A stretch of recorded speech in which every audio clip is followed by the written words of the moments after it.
Eu tenho 75 anos e passei a maior parte desse tempo em um silêncio que muitos confundiram com paz, mas que na verdade era uma prisão cuidadosamente decorada. Olhe para o meu rosto e entenda que não estou aqui para te dar conselhos de avô ou frases prontas sobre como a vida é bela, porque a verdade que eu carrego é amarga e raramente dita em voz alta. Eu demorei exatamente 5 décadas para compreender que cada sorriso forçado e cada vontade sacrificada em nome da harmonia alheia foi, na verdade, um prego martelado no caixão da minha própria existência. O que eu tenho para te dizer agora não é um convite para uma reflexão suave, mas um alerta urgente sobre o custo invisível de ser a pessoa que nunca incomoda ninguém. Se você sente que sua vida é um cenário montado para que os outros se sintam confortáveis, escute com atenção, pois o tempo não perdoa quem decide se anular em troca de uma aceitação que, no fundo, é vazia e passageira. Durante quase toda a minha jornada, eu me orgulhei de ser o porto seguro de todos ao meu redor, acreditando piamente que estava trilhando o caminho da virtude e da retidão moral. Eu era o filho que nunca dava trabalho, o cônjuge que sempre cedia para evitar discussões e o profissional exemplar que abraçava o fardo dos outros sem jamais emitir um lamento. O mundo me aplaudia por essa postura.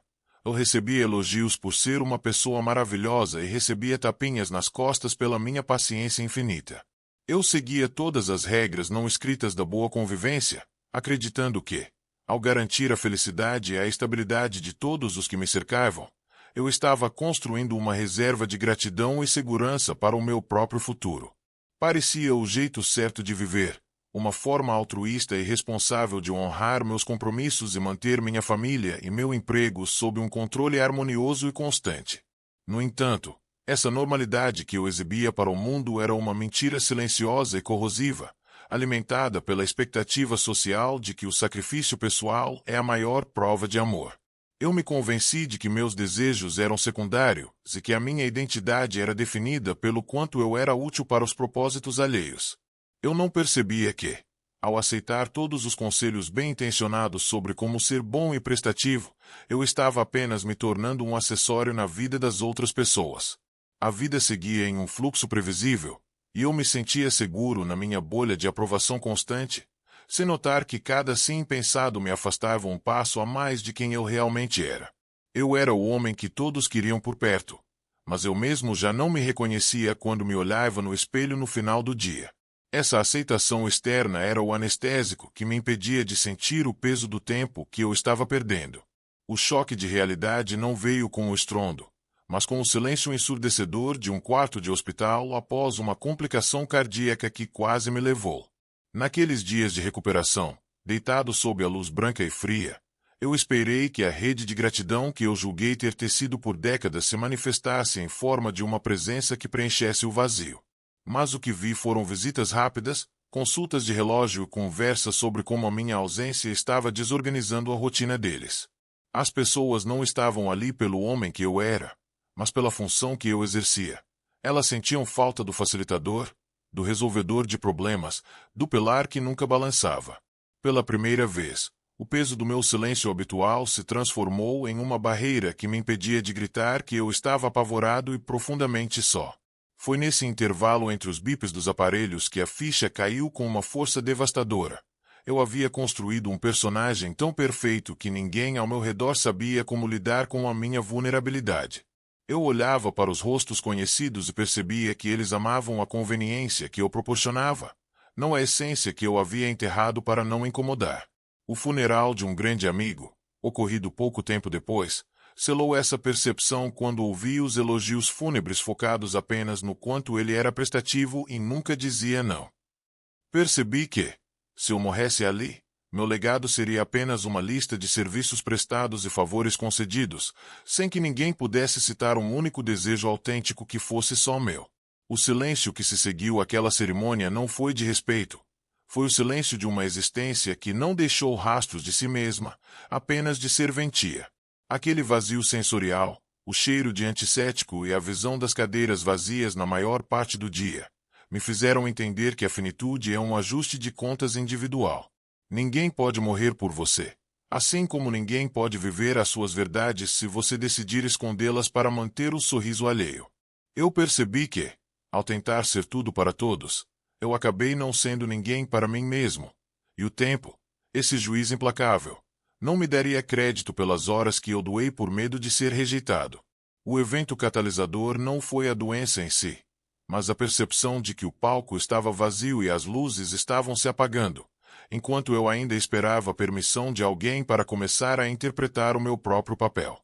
Naquela quietude absoluta, eu finalmente ouvi o grito da minha própria identidade, implorando para ser reconhecida antes que o pano caísse definitivamente. Depois que recebi alta e voltei para casa, o conforto do meu lar parecia uma ironia cruel, porque cada objeto ali refletia uma escolha que eu não tinha feito por mim. Eu entrava nos cômodos e me perguntava: quem é o dono desta vida? O conflito interno era como uma febre que não baixava, uma agonia de perceber que eu tinha sido um figurante de luxo na minha própria biografia, sempre cedendo o centro do palco para os dramas e necessidades dos outros. Eu me olhava no espelho e sentia um desconforto físico, uma repulsa pela máscara de serenidade que eu ainda tentava manter por hábito. A pergunta que martelava na minha mente, dia e noite, era devastadora em sua simplicidade. Se eu parasse de ser útil hoje, quem permaneceria ao meu lado por quem eu sou, e não pelo que eu entrego? Essa crise existencial me fez questionar cada pilar da minha história, transformando minhas memórias de bondade em evidências de uma covardia disfarçada de altruísmo. Eu passava horas em silêncio, confrontando o fato de que eu vivi para atender às expectativas de pais que já se foram, de chefes que já me esqueceram e de amigos que só me procuravam quando o mar estava agitado. Onde estavam os meus sonhos não realizados, as viagens que não fiz porque alguém achava caro, ou os nãos que eu deveria ter gritado para preservar minha dignidade? O desconforto de perceber que eu era um estranho para mim mesmo era maior do que qualquer dor física que eu já tivesse sentido, pois era a dor de uma alma que descobriu que foi negligenciada pelo seu próprio dono. Eu me sentia vivendo em uma solidão funcional, cercado por pessoas que acreditavam me conhecer, mas que na verdade só conheciam a interface de usuário que eu projetei para ser fácil de usar. O colapso interno veio quando entendi que a aprovação que eu tanto persegui era uma droga de efeito curto, que exigia doses cada vez maiores de anulação para manter o mesmo nível de segurança. Eu me perguntava se ainda havia tempo de desenterrar a pessoa que eu era antes de começar a dizer sim para o mundo e não para o meu coração. Esse foi o ponto de maior profundidade emocional da minha vida. O momento em que a vergonha de ter me traído superou o medo de decepcionar os outros, deixando apenas um rastro de arrependimento e uma vontade desesperada de, finalmente, começar a existir de verdade. A verdade que eu levei 50 anos para descobrir é tão simples que chega a ser devastadora. O preço de agradar a todos é tornar-se um completo estranho para si mesmo. Nós fomos ensinados que o sacrifício pessoal é a medida do caráter e que a generosidade exige a nossa anulação. Mas isso é uma mentira conveniente contada por quem se beneficia do seu silêncio. A realidade é que, quando você se torna alguém fácil de lidar, você se torna alguém fácil de ignorar. Sua paz de espírito é o imposto que você paga para que os outros não tenham que lidar com a sua vontade própria. Não existe virtude em ser um tapete onde todos limpam os pés, existe apenas o medo de não ser amado se você ousar ser uma pessoa completa, com arestas, desejos e limites bem definidos. Essa revelação contradiz tudo o que nos dizem sobre sucesso e harmonia. Mas a verdade crua é que se você não for o dono da sua própria vontade, você será inevitavelmente transformado em uma ferramenta no plano de vida de outra pessoa. O mundo não te recompensa pelo seu sacrifício silencioso. Ele apenas se acostuma a ele e exige cada vez mais até que não reste nada da sua essência. A bondade sem limites é, na verdade, uma forma de autoagressão que você comete para evitar o desconforto temporário de um olhar de reprovação alheio. No final das contas, as pessoas que realmente importam não querem a sua submissão, elas querem a sua verdade. E aquelas que se afastam quando você começa a dizer não são apenas inquilinos que estavam morando de graça na sua bondade sem nunca terem pago o aluguel do respeito. Agora, eu olho para você e vejo os mesmos sinais, as mesmas pequenas traições que eu cometi contra mim mesmo há décadas. Quantas vezes, só hoje, você engoliu uma resposta, aceitou um compromisso que drena sua energia ou sorriu para alguém que desrespeitou seu tempo apenas para não criar um clima pesado? Você acredita que está sendo maduro, que está sendo resiliente ou que está apenas escolhendo suas batalhas, mas a verdade é que você está treinando o mundo a tratar você como alguém que não tem necessidades próprias.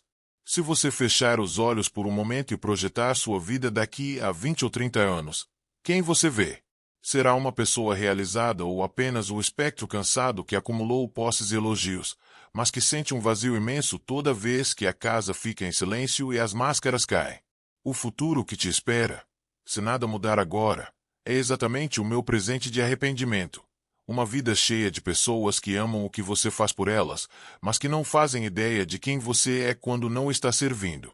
Você está trocando a sua liberdade pelo alívio momentâneo de não ser o vilão na história de alguém.